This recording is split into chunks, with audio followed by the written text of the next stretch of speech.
Hey guys, and welcome to today's episode. I'm going to be launching a group of videos, around 52 of them, and each of these videos are going to tell you a little about letter structures. Now, for the time being, I'm going to focus on only English alphabet because that's where we have done most of our research. And we want to explain to you what each letter means, not in the sense of a grammatical or a natural way which you know, but in a sense of the graphological way. What do the letter structures mean and what do they reveal to us through our handwriting? I am Zubin Vevaina and I have been a graphologist since 2005, and with my experiences and my knowledge, I'll be sharing with you some quick tips of how you can analyze your own handwriting and have a look at your mindset, and if you would like to change, how to do that. Okay, so today's first letter we are going to look at is letter A. Now, letter A normally looks like this. The small letter A looks like this. Okay, so this letter formation has a good width and a good height, and it's having a almost a rounded structure. So this means that the letter A has got a sort of a well structured form. What does the A letter mean in terms of graphology? A letter means that mindset that relates to home, the feeling of home, the outcome, the emotions. When I talk about home, what you feel or what you think is represented by the letter A. Now remember, there's a difference between home and a house. A house is a physical structure where you go back to live and eat and sleep. But home may not always be that. You could feel at home with a friend. You could feel at home at a cafe. You could feel at home even while riding your bike. It's just a comfort zone. So when we're talking about home, when we're talking about a mindset that links to home, we are talking about a comfort zone, a place where the person feels familiar. Now, a person writes A like this, there's a good comfort zone, there's a good acceptance of the way his house is.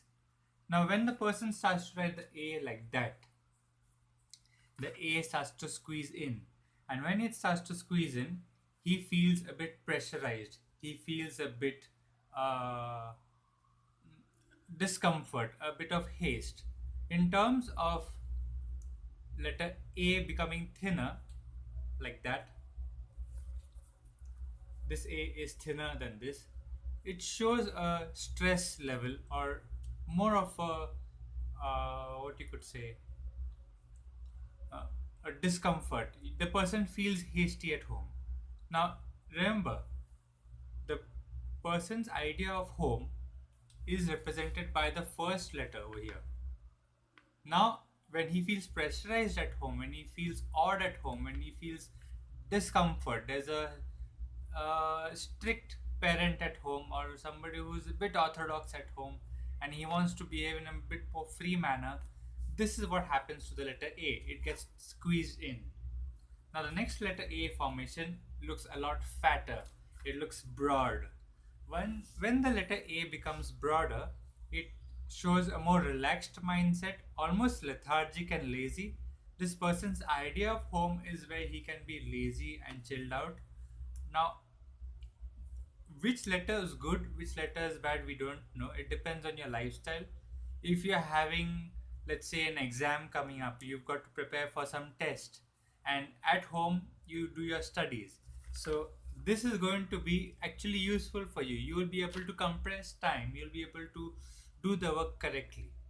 Now, after the test is over and you've got nothing else to do, you can enjoy your vacation and you want to just hang out and not do anything much, then suddenly this A may start to come in your handwriting. Now, remember, there's nothing wrong in any letter formation, it's just the mindset. So, you could be fluctuating in one sample in all these letters A depending on how you feel about the letter. There's another letter formation in the letter A which is really not good for you to do, and I'll explain to you that right now. Now, I want you to observe this letter formation. I've just made it for you. Do you see this letter A? Do you see the ink getting faded as we go away from the letter? Now, there are two things wrong with this letter A. First of all, there's a extra ending stroke. Now, what is an ending stroke? Let me explain to you. I made a line over here. Up to this line, the letter A is still an A.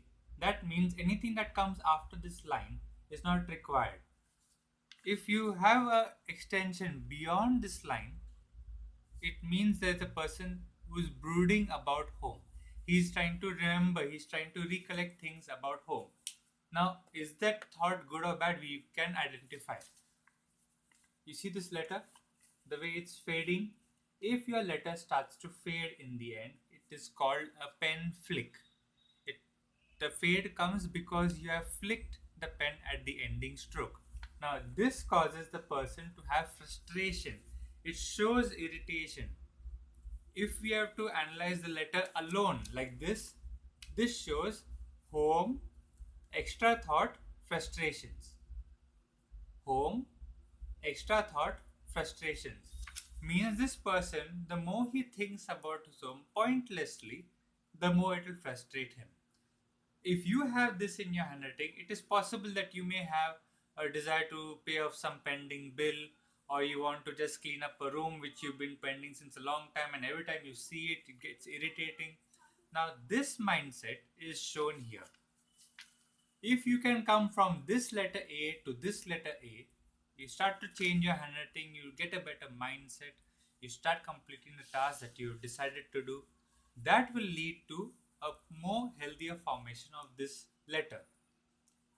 Remember, there's nothing wrong in these letter formations. It represents our thought process, it represents what is happening in our mind.